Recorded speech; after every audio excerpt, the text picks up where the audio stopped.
Gimana caranya? Coba dipikirkan secara logika, ayo.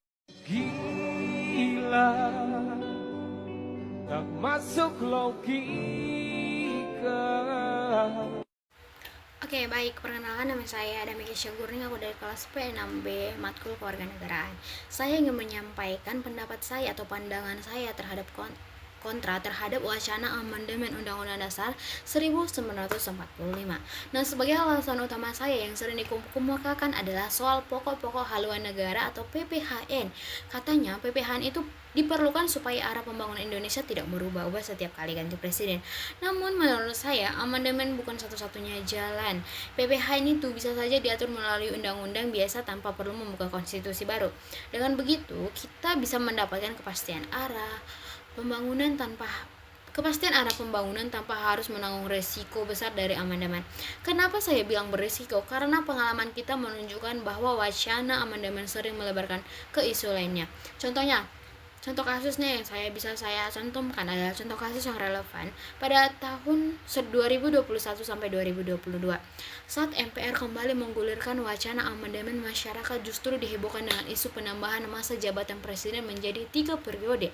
Padahal sejak awal dikatakan bahwa amandemen hanya untuk memasukkan PPHN. Akibatnya publik menjadi curiga.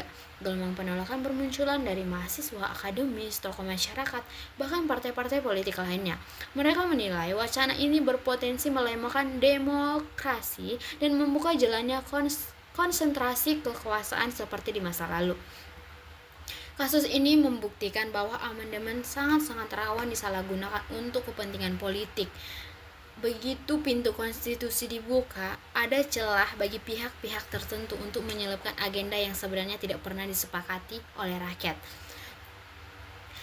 Selain itu, amandemen di tengah situasi politik yang penuh tarik-menarik ini, kepentingan justru berpotensi menimbulkan instabilitas. Alih-alih memperkuat bangsa, yang terjadi bisa saja adalah kegaduhan politik, turunnya kepercayaan publik kepada lembaga negara, dan bahkan protes besar dari masyarakat sipil.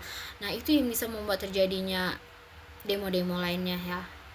Demo-demo lainnya seperti baru-baru ini terjadi. Menurut saya, amandemen Undang-Undang 1945 saat ini tidak perlu dilakukan.